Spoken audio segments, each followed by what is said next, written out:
Red Hood has graduated, and he is now Batman. More right after this.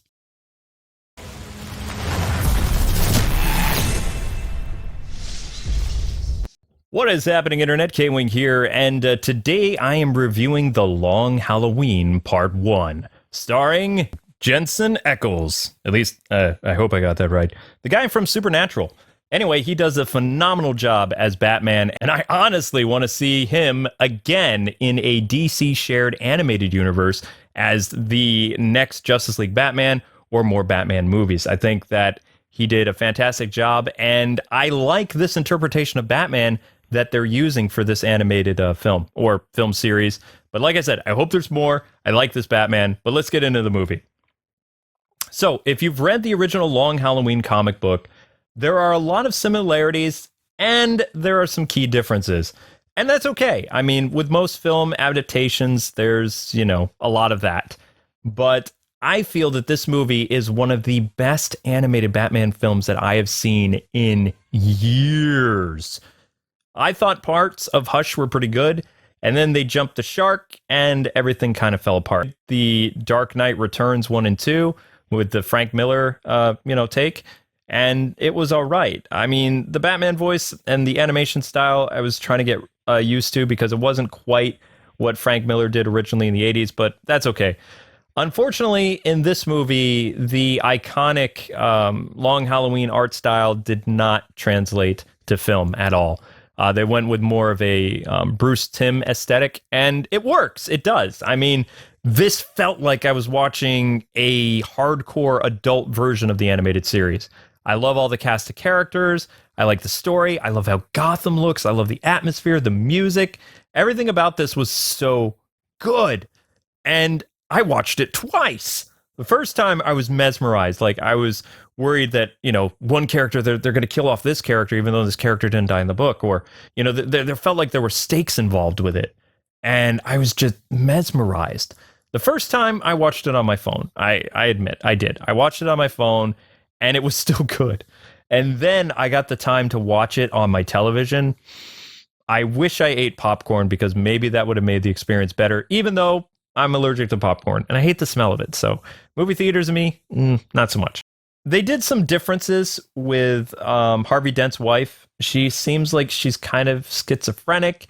And if you've seen or read the original comics, then you know that Miss Dent does have some screws loose, but it wasn't very apparent throughout the comic. It was kind of like unexpected that she does what she does.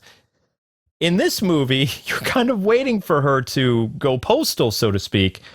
And I'm not going to spoil it, but she's a character to watch because I'm sure she's going to have a bigger role in the second part, which comes out in July. I know a lot of people are kind of like, well, it's weird that they're showing off the movie part 2 in July when the first movie hasn't even come out.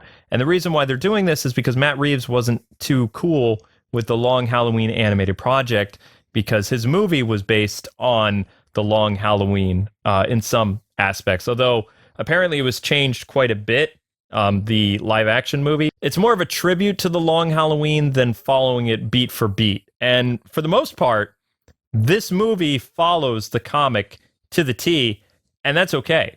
I mean, it's a very long graphic novel. It has 3 different graphic novels, if I'm not mistaken, including the Dark Victory thing with Robin, which maybe they'll get to that. We'll find out in part 2 if they're going to tease Dick Grayson or not. But they are definitely teasing Two-Face, and if you've read The Long Halloween, then Harvey Dent makes the transition from dashing DA to psycho killer as Two-Face due to, a run-in with Maroni's and other stuff like that. But for the most part, that's not for a while. So sorry for spoilers, but don't watch the trailers or you'll be spoiled. The setting of the movie is a murder mystery. It opens up with the nephew of Carmine Falcone just taking a bath, kind of hanging out, until this mysterious killer shows up with a gun that has had the serial number sawed off. It's a makeshift weapon that you can't trace. And in order to not alert anybody to the shocking murders, he puts a baby pacifier over the muzzle of the gun and then takes out the nephew of Carmine Falcone.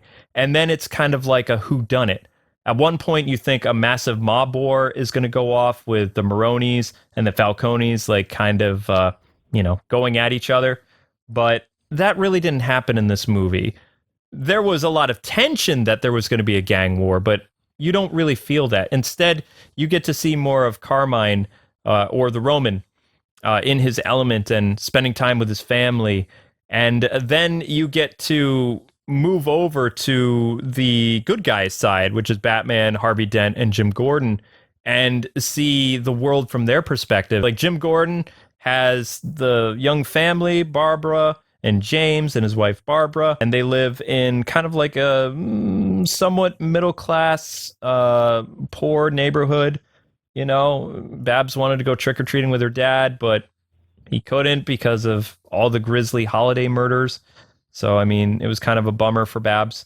And you could really feel that this family is a family that they want to respect what Jim does, but at the same time, they want their dad to be around. And in Gotham City, it's impossible for Jim Gordon to do that, be a father, and be there for his family. He's a provider, sure, but, he can't be there for them. And that's gut-wrenching. So, I totally could feel for what those kids are going through. And the family plays a huge role in this movie. The movie is an hour and 45 minutes long. Fantastic film. And I could literally talk about it for hours, but I'm actually going to do a podcast like this week talking about it. This is just like my initial thoughts about how the characters were. So Jim Gordon's really fun. He's a by-the-book detective. And he may be a smarter detective than Batman, because this is still like early on in Batman's career, because Robin isn't around yet. So this is like year 2, year 3 of Batman's time as Gotham City's Dark Knight. It's to the point where the police and the DA and a few other key individuals are okay with working with Batman and kind of turning a blind eye to his methods. And his methods are pretty severe in this. He doesn't kill you, but that doesn't mean he's not going to torture you. And that's exactly what he did in the books. And especially the 80s Batman was like that to the T. And Jensen kills it. Like, the Red Hood actor, he's Batman in this. Not one time when he was speaking did I think, hey, that's the guy from Supernatural. That's Red Hood. But anyway, Jim's family, I kind of explained what's going on there. Harvey Dent's family is, well, falling apart. As is his personal life and his professional life, and possibly duality to his, good and bad guy personas. Maybe even early on. I can't say for sure, but I'm leaning toward yes, that Harvey's not who he appears to be, and he's pretending to be the nice guy, and his wife knows it.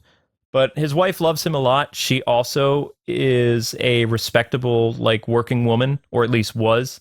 In part of the movie, she has some type of crisis that they don't really explain. You'd have to, I don't know. I mean, I don't even really remember it happening in the books. But one of the problems that she has is she can't have children.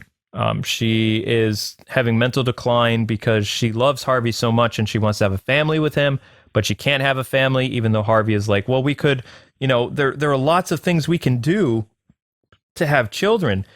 And her reasoning is that she can't and she won't, and it's killing her inside. Because yes, there are other ways that she probably could have a baby, but it wouldn't really be her baby. That some women have these, feelings about that type of inception and things like that, and creating a baby.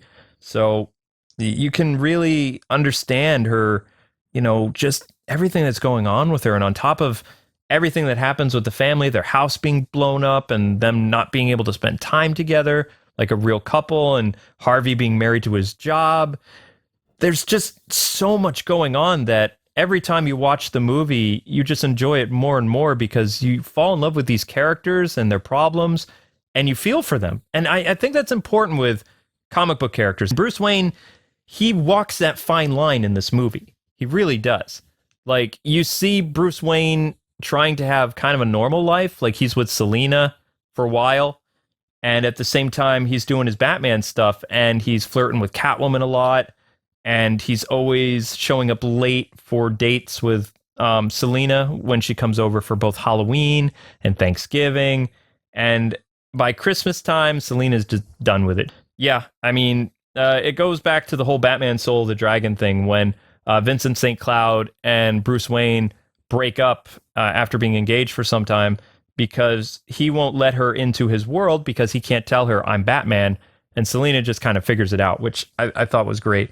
Unfortunately, I don't know the actress who plays Catwoman, but I know that she sadly passed away. But this is an incredible performance for the actress. I think it's a great role to be her last role because she was very talented, and I really like her as Catwoman a lot. So I look forward to seeing her complete her arc as Catwoman in part 2. Assuming they don't do like Dark Victory and then Selena's story. They kind of hint that Selena has a connection to the Falcones, just like they have throughout a lot of modern DC comics. So you'll feel that watching the movie. You'll see Selena spying on the Roman and things like that. So she could be a daughter of the Falcone family or a relative, or she might not be. She could be an ex-girlfriend or something to somebody. At one point, I thought she was Alberto's collegehood sweetheart or something, but that all got kind of like shredded to pieces, so to speak. People who saw the movie, you would know where I'm going with that. But Bruce Wayne, I really liked him in this movie. His interaction with Alfred, very cool. The Alfred is, I'm pretty sure, the Alfred from the Arkham games. It sounds very much like Alfred from the Arkham games. And also that personality and that banter between Bruce and Alfred felt like Origins, Asylum, City, all the stuff that Alfred was a part of. It was so great. I especially like there's one scene at the beginning of the movie where Bruce Wayne is talking to Alfred, and Alfred is making fun of the fact that Bruce won't open up the manor to trick-or-treaters, and Bruce Wayne is saying, this house always needs to remain locked, blah, blah, blah. And then Bruce is in the middle of talking, and Alfred disappears like a ninja, and then Bruce is like, I hate it when he does that. So it's like, they're showing that Alfred disappears in front of Batman all the time, and it bugs him. And then later, they do the whole disappearing act with Gordan and Batman, and it was a nice, like, parallel and kind of funny moment in the movie. The movie has a lot of levity to it, but that particularly really stuck out to me, that I've never seen Alfred do that to Batman and Batman make that type of remark. Usually it's Batman who leaves the room and Alfred is still, pouring tea or something. But yeah, I like Bruce Wayne in this version. I don't like the Wayne family, though. It feels like the Wayne family they're going for, they used to be ex-mobsters again. So the whole Telltale Batman thing again, where Thomas Wayne was a good man, but was he really a good man type of thing? Carmine Falcone seems to imply that Bruce's father was very charitable as well as forgiving and looking the other way and, helping out the family. He was a part of the family. So when mobsters use those type of words, I tend to assume that maybe Tommy, I'm going to call him Tommy Wayne wasn't all that Gotham thinks he was. So he was in the pocket of Carmine Falcone. His mother might have been clean, but of course, the Waynes aren't around. And Bruce does not like Carmine Falcone, just like the Telltale games, Falcone sees Bruce as a son he never had. Bruce wants nothing to do with him. So, yeah, that happens. I like how Batman works really, really late in the movie and how it affects his personal life. And standing up Selena and doing all this other stuff, not nice, but I mean, it's what Batman would do, especially when he is on a case that he can't crack. Batman becomes obsessed with the Holiday Killer in this, like going through all the possible suspects and coming up short. I know that's a little spoiler, but he gets frustrated as a detective in this, and this is the most vulnerable I've seen him as a character since probably the 90s comics when Bane broke his back. Like, it felt like the Long Halloween comic, Bruce was always getting closer to who Holiday really was. In this one, he has no idea. That was interesting. Again, this is a young Batman, so that works, but whoa, really, really interesting. I guess I'll have to put a little spoiler tag, but I don't know. I said I'm trying to do my best. I don't have a script here, so I'm just going off memory as best I can. A lot of the instances that happen in the comic also play out in the movie, and I like how they did it in the movie. The burning of Falcone's money, it felt more kind of like, should we do this? Should we not? And it was very well done. The Harvey Dent stuff was pretty cool. And the Joker stuff was really interesting. Like, Joker is obsessed with the Holiday Killer just like Batman is. The way that they do the dichotomy between Joker and Batman in this movie, where they're both going after Holiday and they have their own reasons for doing it, was like, whoa. And Troy Baker, once again, kills it as the Joker. Mark Hamill doesn't need to return to the role because Troy's got this. He's played Joker in various Batman movies already, and each Joker he does is a little different than the one before it. It's not that same, not song and dance, but like comfortable performance that Mark Hamill gives. Comfortable and terrifying. Troy always kind of keeps you guessing, like Mark did in the beginning of his career as a Joker. So that was exciting to see. The interaction between Joker and Falcone was really funny and also frightening, is what I would put it. And the Holiday Killer, you don't know who it is. You can theorize, and we're probably all going to be wrong in the second movie. I have an idea who I think it is, but the fact that they showed a man killing people, it makes me think that it's just going to be a man forever. But before, Holiday was multiple killers, and that's why Batman couldn't figure out who the Holiday Killer really was. But yeah, they tease that it's a possibility that it's multiple people, but I think it's going to be one person. And unfortunately, I think it's going to be a Hush reveal. I think it's going to be like what they did with the Hush movie that everybody kind of did not like. And I mean, there's nothing we can do about it. It's already happened. I absolutely love this movie. The Batman stuff is so good. The art style, very reminiscent to the animated series in terms of the architecture of the buildings, the atmosphere of Gotham with the fog, and just how Batman behaves in this world. He's horrible and nasty and violent and brutal and menacing with criminals, but with people and people he works with and even people he's not at war with, he is a kind soul. One key part sticks out to me that this is a Batman that I really like, and I really want to see more of this Batman in a shared animated universe. In Thanksgiving, I'm skipping around, but that's okay. After Batman tracked down Mickey, who was part of a triad gang in Gotham's Chinatown district, he tracked the guy down to the sewer and he said, "Mickey, you don't want to be running around down here because you don't know what's down here." And of course, I thought he was hinting at Killer Croc, and we were going to see Mickey get eaten because this is an R-rated movie. It's very, very violent, very gory. And all of a sudden, Solomon Grundy comes out of nowhere, and he's ready to like destroy Mickey. And Batman is terrifying Solomon Grundy. He's like, "Grundy, this is my prey. If you give him to me, we'll both leave, and you can be alone in your solitude." And he's trying to reason with Grundy. He could go over there and start punching Grundy the way like Kevin Conroy would, or any other Batman. But he's using his wit and his intellect to kind of like talk Grundy down from basically taking out his suspect. And I thought that was incredible. And then later that same day, to say thank you for what Grundy did for Batman, is Batman went all the way back to Wayne Manor, took part of the turkey that was for him and Selina, and he gave a plate of Thanksgiving food for Solomon Grundy.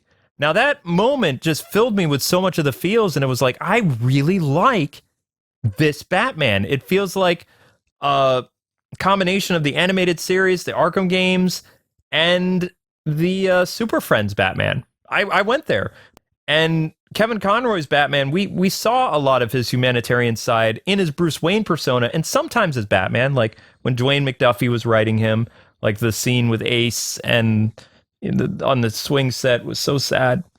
That always, excuse me, that always kind of gets to me. So you see, you see some aspects of Batman's heart in this. And you also see Batman's heart get crushed when Selina dumps him later in the movie. And it's just like, oh, this guy can't catch a break. He's trying to be the hope of Gotham. And he's on that tightrope between light and dark. And he does some pretty dark things. Like when he is chasing the dude responsible for blowing up Dent's house and almost killing Harvey Dent, Batman is not throwing his punches. When the guy's injured, he sees that the dude's injured. He pulls out the Batarang when the guy's like, I thought you don't hurt people. And Batman notices that the guy's leg is bleeding, and he punches him as hard as he can in his wound. And Batman's like, you thought wrong. And then he punches him again like several times, and the dude's just like, what are you? I was waiting for him to say the line, but everybody knows who Batman is. He doesn't say, I'm Batman. Doesn't say the iconic line, which I want to hear Jensen say it. I do. But I don't think he will. And he doesn't have to, because he's Batman in this world. Everybody gets it. The Batmobile is epic in this. It's a combination of the Batmobile from the animated series, the Ubisoft Batman video games, and I'm going to say it's like Tim Burton meets Bruce Timm and a little bit of the Arkham stuff, like all mixed together to make this really sweet car. And again, this is early in Batman's career. So when the car gets shot up, he dials up Alfred and he says, Alfred, replace the windshield to make sure it's bulletproof this time. And Alfred's like, sir, what are you doing? Are you going to be late? And then he just hangs up on Alfred. So, I mean, you can see elements of a young Batman and also a competent, like very skillful and very cool Batman. I don't think there's a lot of words that I can use to summarize like how much I enjoyed this characterization of Bruce Wayne in this universe, and why I want him to be the Batman that meets Superman from Man of Tomorrow and the Flash that was in that Wonder Woman and Justice Society movie, because these three kids have to get together and start their clubhouse. You want Jensen in this clubhouse. I would be totally fine. I did not like the guy from the New 52. He was a very wooden, boring Batman performance, and he got to play Batman in like 10 or 15 movies. I want the same to be said for Jensen here. Supernatural guy is an amazing Dark Knight. And when you see this movie, you're going to want to have, you want more. You want more. This isn't enough. The second movie coming out, it's not enough. I'm a fanboy now. I am. I'm being totally biased, but I'm true. You watch the movie, you're going to feel comfortable. You're going to feel happy. If you enjoyed the animated series, you're just going to have a smile on your face, even though there's grotesque stuff happening. And you're just going to be thinking in your head, oh my gosh, this is so amazing. Why? Why is this so good? We've had DC animated movies that have been, this is okay. I'll watch this. I give it a 5, 6, 7. This is a 9. I don't score things very often, but I give this movie a 9 out of 10. 9.5. Maybe hold off to the 9.5 until they could still screw it up with Long Halloween Part 2. But Part 1 is a gem. It's a gem. It's great. I haven't had this much fun with a DC animated Batman movie probably since Under the Red Hood. And a lot of that has to do with the way Batman is portrayed, the way Harvey Dent, the way that Jim Gordan is, Carmine Falcone, Alberto, Selina, Alfred. Even the dudes who get bumped off by the Holiday Killer have more personality than most of the DC animated movies of late. I'm serious. I don't know what DC was doing. This is like in a whole other category of the last 10 years of DC, like shared universe movies. Some of the ones that came out that were Elseworlds movies were pretty good. Like the Turtles movie, I'd probably say it was like an 8. This movie just raises the bar again. And the bar has been not very high for a while. I'm just being honest. It has not been very high. I also can't forget to mention this, but the original art style from the comics is in this animated somewhat, and it is the opening credits. They use the original artistic style of The Long Halloween. And if you're a fan of that book and you loved how it looked, I feel like they transitioned perfectly into that art style into the Tim stuff. And you're going to be right at home with this movie. I think you'll really enjoy it. I can't recommend it enough. And thank you so much for listening. That concludes the Long Halloween thing. And stumbled over my words a little bit, but I have a lot of stuff to do. So I'm going to go make myself a snack. And then I've got live streams starting up in a couple hours. So, yeah. But Jensen, I probably butchered your name. You are an awesome Batman. Welcome to the Batman Actors Club. And please, please ask for more roles, whether it's in video games or whether it's in more animated movies. Just please, please, please, please, please, please, don't let this be. Don't let this just be 2 films. It's got to be more. It's got to be more. You should have been the Batman in the Soul of the Dragon movie too, because I think that voice would have worked really well. But anyway, Gothamites, now I want to hear from you guys. What did you think of the Long Halloween movie? Did you like it? Did you enjoy it? How many times have you seen it? Did you buy it on Blu-ray, digital? Let me know. And if you didn't like the movie, feel free to tell me why you didn't like it. The scenes that didn't work for you, what character you didn't like. I always love to hear from you guys and want to know what the community thinks. All right, guys, I will see you on my other channel today at 4 o'clock Eastern Standard Time with another review. All right. Later, Gothamites. God bless. Happy gaming. Peace.